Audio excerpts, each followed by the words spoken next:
आज राम मंदिर निर्माण है। मुझे लगता है कि समूचा जगत एक टकटकी लगाए देख रहा है कि 2023 में जब मंदिर का निर्माण होगा तो वो मंदिर कैसा होगा।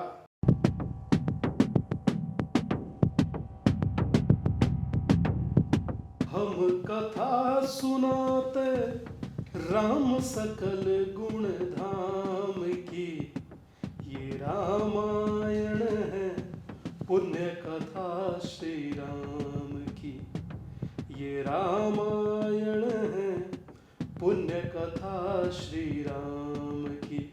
नमस्कार, प्रणाम, जय श्री राम। आध्यात्म का भाव और स्वभाव, और उस स्वभाव में मात्र एक ही मंत्र चलता है जिसे कहते हैं राम, मर्यादा पुरुषोत्तम राम। वो राम जब लंका को फतेह कर विजय कर निकले तो साथ में सहयोगी ने पूछा कि कहाँ जाइएगा, तो कहा कि मैं अयोध्या जाऊंगा, अयोध्या मेरे प्राण में बसती है। वही अयोध्या जो आज चारों ओर निखर रही है, संवर रही है, क्योंकि वहां भव्य राम का मंदिर निर्माण हो रहा है। शायद हजारों टूटते मंदिर मेरे पूर्वजों ने और बहुत लोगों ने देखा होगा। मैं भाग्यशाली हूं कि मंदिर बनते हुए देख रहा हूं। यह अपने आप में अद्भुत है, अभूतपूर्व है, शानदार है। ये कहूं कि अकल्पनीय, अविश्वसनीय है कि राम मंदिर का मेरी आंखों के सामने बनना, तेरी आंखों के सामने बनना, समस्त संसार के सामने बनना।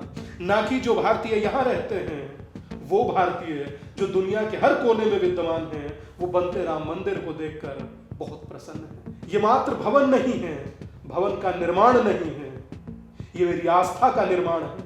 आस्था पर बनते शिखर का निर्माण है, और शिखर पर झूलती धर्म ध्वजा का निर्माण है। जब ये धर्म ध्वजा लहराएगी, ये बहुत लोगों को बताएगी कि यहाँ कई साल, कई 100 साल, कई सदियां तेरे आराध्य टेंट में रहे थे।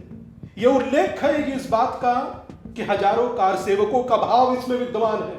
ये उद्घोष करेगी उन राम भक्तों का जिन राम भक्तों ने स्वयं को समर्पण कर प्रभु राम के लिए एक इतिहास रचा।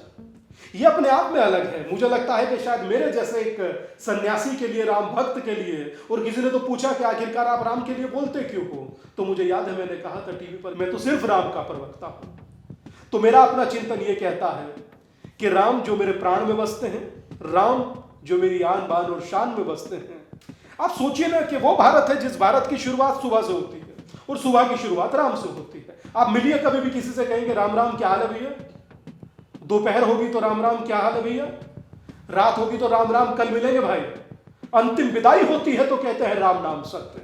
ये है राम हमारे जीवन में। सुबह की शुरुआत से लेकर रात्रि की अंतिम संध्या राम है, जीवन की अंतिम विदाई राम है। बताइए कि फिर राम के अतिरिक्त क्या काम है।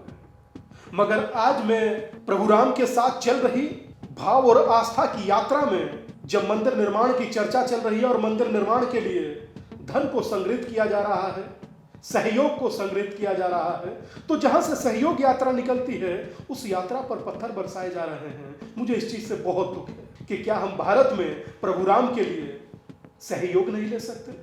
और सहयोग ले सकते हैं तो कौन वो असामाजिक तत्व हैं जो मेरी यात्रा पर भी पत्थर बरसाते हैं, मगर जो किसी चीज से नहीं रुकते। प्रभु राम के वो भक्त होते हैं, वो बढ़ते चलते हैं, सतत बढ़ते चलते हैं, वो रुकते नहीं हैं, वो झुकते नहीं, वो तो समर्पित होते हैं। समर्पित होते हैं अपने आराध्य के सामने, समर्पित होते हैं अपने आराध्य के लिए, समर्पित होते हैं प्रभु राम के लिए। आज राम मंदिर निर्माण है। मुझे लगता है कि समूचा जगत एक टकटकी लगाए देख रहा है कि 2023 में जब मंदिर का निर्माण होगा तो वो मंदिर कैसा होगा। अयोध्या की 4 दीवारियों से कैसा दिखेगा राम मंदिर, हनुमानगढ़ी के किले से कैसा दिखेगा राम मंदिर, सरयू की बहती धार क्या बताएगी राम मंदिर के बारे में। यह अपने आप में अद्भुत होगा, अभूतपूर्व होगा। मैं तुमसे कहना चाहता हूं भाग्यशाली हो, मैं तुमसे कह रहा हूं सौभाग्यशाली हो। वो लोग सौभाग्यशाली हैं जो इस मंदिर का निर्माण होते देख रहे हैं। मंदिरों का भंजन होते तो आज भी देख पाता हूं, केरल में होता है, आंध्र प्रदेश में हो रहा है, मगर मैं राम मंदिर का निर्माण देख रहा हूं, मैं प्रसन्न हूं, मैं खुश हूं। इस राम मंदिर के लिए जो हो सकता है वो मैं करूंगा, मगर अपने भीतर प्रभु राम के नाम को जगाए चलना, क्योंकि राम हमारी आत्मा है, राम हमारे प्राण है, राम से हमारी जिंदगी है और राम ही है हमारा मान है। यूं ही आगे चलते चलिए, जय श्री राम करते चलिए और जल्द मंदिर बने, जल्द निर्माण हो, हम लोग प्रभु राम को जी पाए, महत्वपूर्ण वो होगा। कोई क्या कहता है राम के बारे में हटा दीजिए, कोई क्या बोलता है वो छोड़ दीजिए। कुछ लोग राम मंदिर के नाम पर ट्रस्ट से अलग भी चंदा इकट्ठा कर रहे हैं। मैं उनसे यही कहना चाहता हूं कि कम से कम प्रभु राम के नाम को अब तो छोड़ दीजिए। बहुत दिन दुकानें चली, अब राम मंदिर की बनी ट्रस्ट है, ट्रस्ट काम कर रही है, उसके साथ चलिए। नहीं चल सकते तो उसके नाम पर कम से कम अब तो राष्ट्र को, संस्कृति को, आस्था को कलंकित मत कीजिए। सांप्रदायिकता के लाभार्थी निसंदेह वो दुखी तो होते हैं, क्योंकि अब भगवान अपने भवन में है। अब राम टेंट में नहीं, देखा था मैंने टेंट में एक दिन, दुखी भी हुआ, रो भी पड़ा, मगर आज खुश हूं कि अपने भव्य भवन में विराज रहे हैं। आज खुश हूं, मेरे जैसे लाखों लोग खुश हैं इस चीज को सोचकर। प्रभु राम, रामलला अब टेंट में नहीं। जो अस्थायी मंदिर भी बना है वो देखने जैसा है, निहारने जैसा है। मुझे याद है कि ठुमक चलत रामचंद्र बाजत पैजनिया। अब ठुमक चलत रामचंद्र बाजत पैजनिया, अब अपने भव्य मंदिर में वो चलेंगे भी, महसूस भी होगा, कम से कम दिल नहीं रोएगा। हजारों करोड़ों लाखों राम भक्तों को बहुत बहुत आभार और जय श्री राम।